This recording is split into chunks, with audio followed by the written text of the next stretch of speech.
Everyone knows about the Great Pyramids of Egypt, especially the Great Pyramid of Giza. But are you aware of what appears to be advanced technology that went into building them? How could this type of technology be built by such ancient people, considering they would only have had crude tools at their disposal? Could an advanced race have assisted them in building this giant beacon, and why was it really built?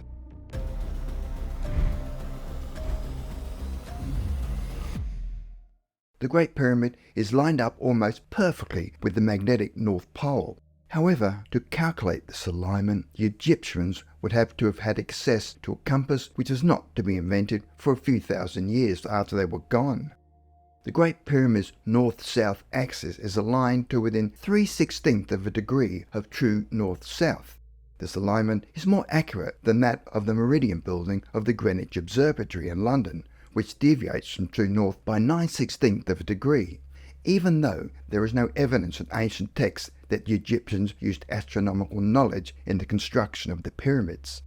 So without this type of technical knowledge, how did they manage to be more accurate than the Greenwich Observatory in locating true north? The Great Pyramid used 2.3 million blocks of stone covering 13 acres of land, originally having an outer casing of white limestone blocks perfectly polished and fitted, looking like a gleaming white beacon. The blocks each weighed 16 tons, and each fine joint no thicker than a piece of paper. How could they have achieved such intricate detail with their limited technology? The overall precision of this structure is amazing. It is 750 feet long at each base and situated precisely along the four cardinal points north, south, east and west. The ratio of its circumference to its original height equals the value of pi, something that was not supposed to be known for 1,000 years. It is said that this Great Pyramid is at the geographical centre of the Earth. The ancient Egyptians were able to move massive stone blocks across the desert by wetting the sand in front of a sledge built to pull the heavy object. These sledges were dragged forward by a team of human workers that were able to transport 2.5 million limestone blocks to build the Great Pyramid. It required so much effort and many workers that the working area and the road to the pyramid would have been overcrowded. The handling of stone blocks with a weight from 1 to several tons in such a quantity is a gigantic operation, even compared to present-day standards. The idea is that there must have been a more efficient transport system to meet the required building and time conditions, but where could this knowledge have come from? The cornerstone foundations of the pyramid have ball and socket construction, capable of dealing with heat expansion and earthquakes. This is more technology than appeared ahead of its time. It is only when people walk around the Great Pyramid of Giza that they realize what an incredible feat it was for an ancient civilization to build a structure that is absolutely massive.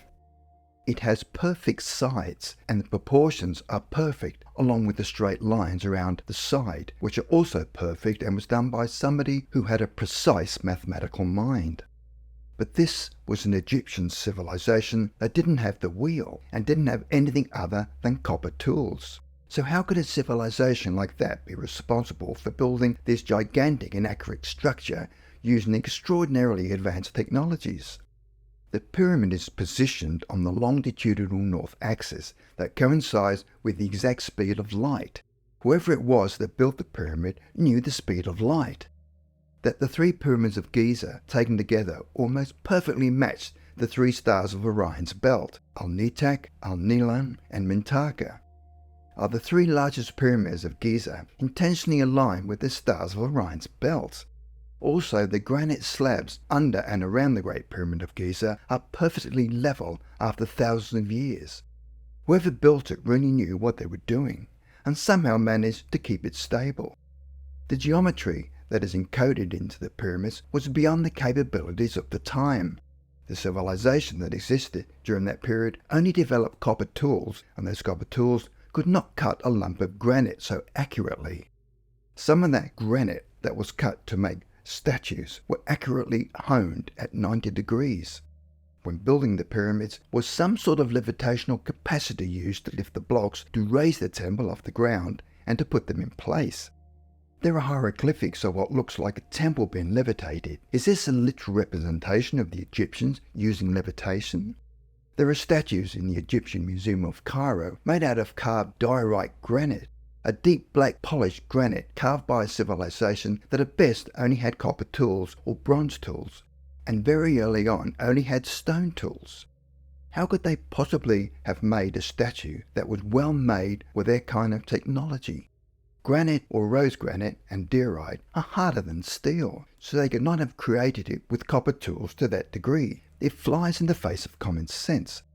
One of the biggest mysteries is the unfinished obelisk in Aswan in southern Egypt. It is the quarry where all the red granite that was found further north came from. They do not know how they got the granite up the Nile River or how they moved objects as large as the obelisk. It is absolutely massive and carved out of one lump of granite.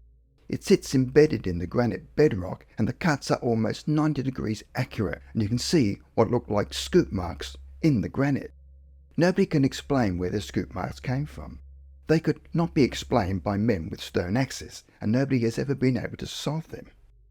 How something so large could be shaped, sculpted, and effectively excavated from the rose granite, which is harder than steel, and the idea of using hard rocks to chip away something as accurate as the unfinished obelisk. The other question is, had the obelisk been finished, how on earth would they have lifted something as large as that out of the quarry and transported it up the river to wherever they wanted to move it?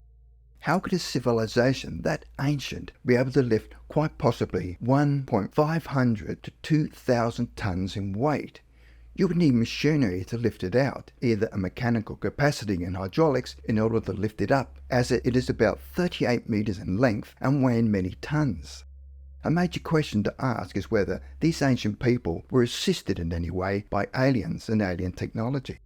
There is one particular temple where you can see what looks like a Black Hawk helicopter, a submarine, and a disc-shaped object, and of course they did not have that type of technology thousands of years ago.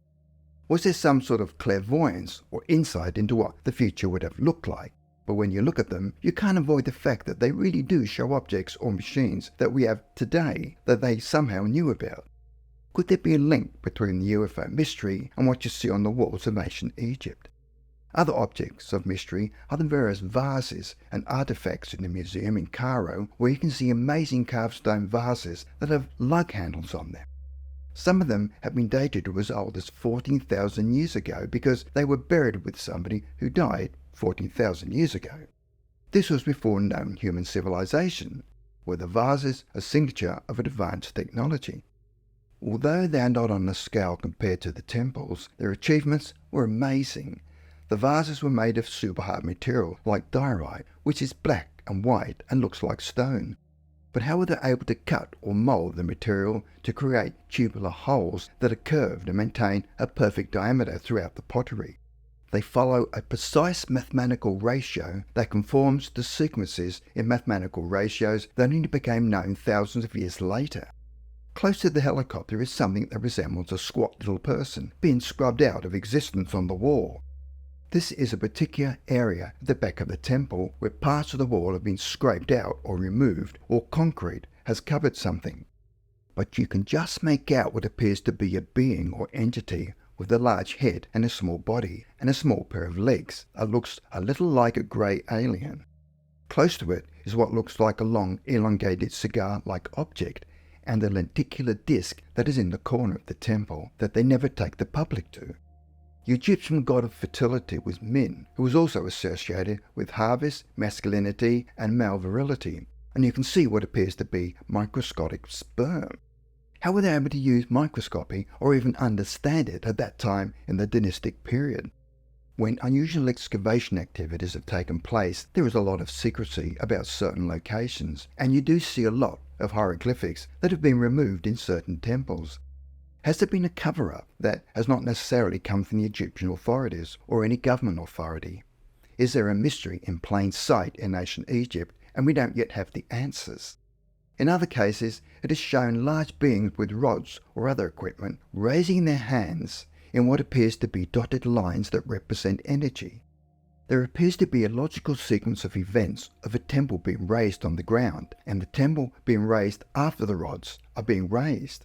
Are there things the ancient Egyptians knew that we don't know today that could be part of unlocking our understanding of the very notion of human consciousness, such as the Eye of Horus in the hieroglyphics, that looks like the pineal gland in the human brain? The ancient Egyptians believed that the gods descended from the belt of Orion and from Sirius in the form of human beings. The question we ask is, who were these gods?